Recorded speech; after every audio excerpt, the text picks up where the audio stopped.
Hello everyone. Geopolitics was obviously a hot topic during the month as the tension between Russia and Ukraine continued.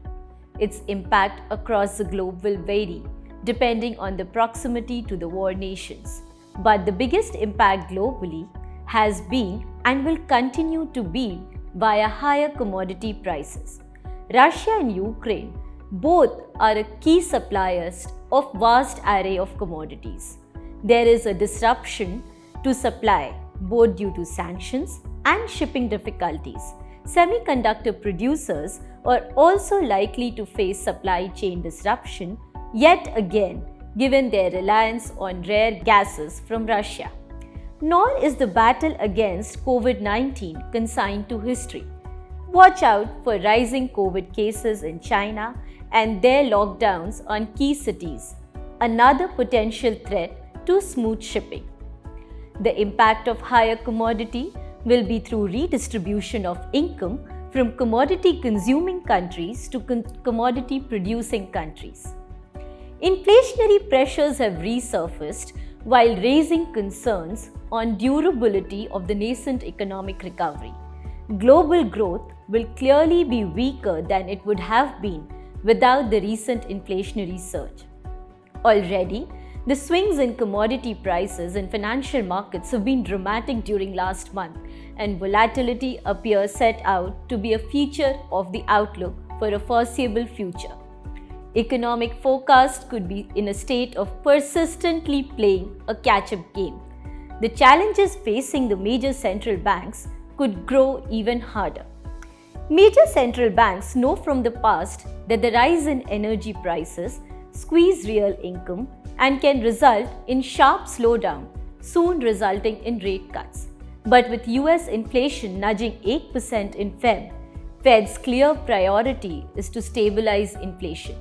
US Fed guides for 7 rate hikes in 2022, followed by another 3 in 2023, taking the terminal rate to a near 3%. Interestingly, Fed lowered its 2022 growth projection as well. The US yield curve inversion has been one of the focus points for the market during the month as well. Inversions typically signal malaise about the economy's long-term growth prospects and have preceded every US recession in the past 50 years. But these inversions today may also be distorted due to enormous COVID quantitative easing programs undertaken by the Fed. Somewhat may the narrowing gap between 2 and 10-year yield will keep the market nervous about future growth. Now, let me come to India. Growth projections are being lowered in India too, where projections are mostly hovering closer to 7 to 8%. Read of hard macro data suggests rapid recovery in the domestic economy, bottoming out of rural economy, pent-up demand firing up, and still some continued momentum in exports. In FY23, there could be rotation in sectors such that export momentum fades and rural demand starts to do well.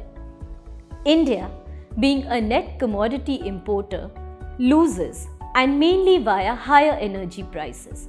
It doesn't enjoy as much support from non-commodity trade balance. Under the current commodity scenario, trade deficit could widen by $80 to 100 billion in FY23.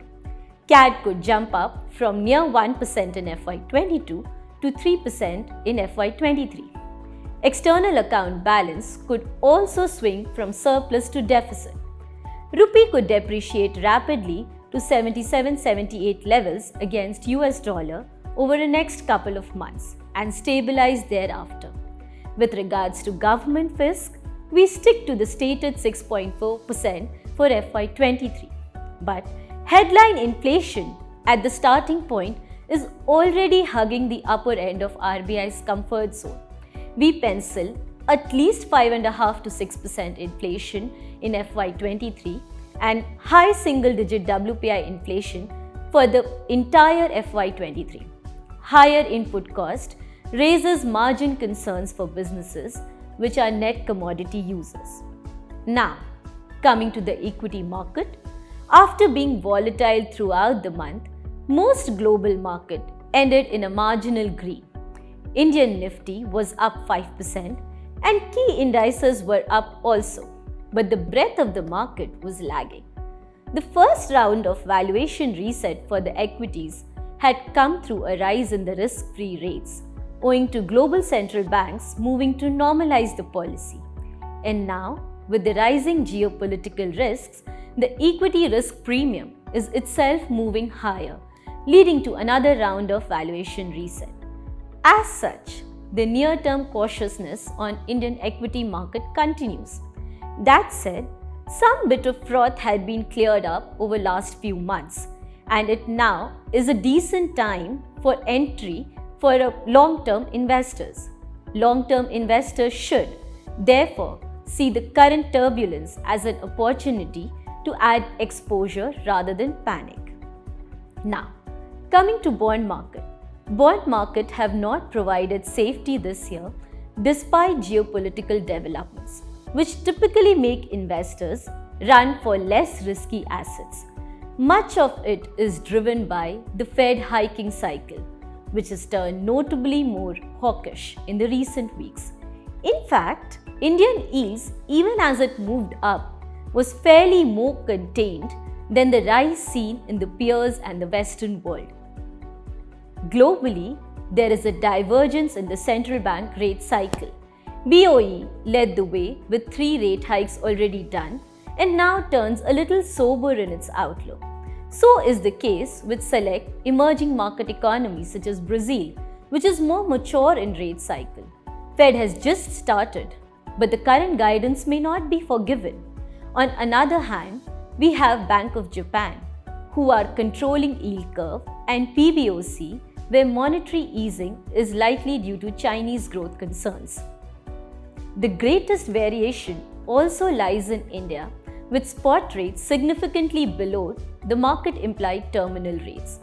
Growth and yield focus of RBI has been causing a more tolerance towards inflation and keeping RBI slightly behind the curve when compared to peers in the Western economies. Thus, policy rate adjustment in India is yet to begin. Liquidity has seen some moderation as RBI sells FX to cushion rupee depreciation.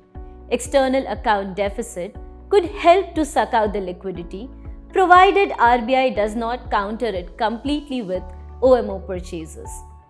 But youth supply in the government GSEC and SDL, which is highly likely in FY23, may not find enough demand under the current scenario and the current macro backdrop and price levels unless RBI steps in. As such, fundamentals for Indian rates continue to warrant caution. That's it for this month. Signing off. Thank you so much. Mutual fund investments are subject to market risks. Read all scheme-related documents carefully.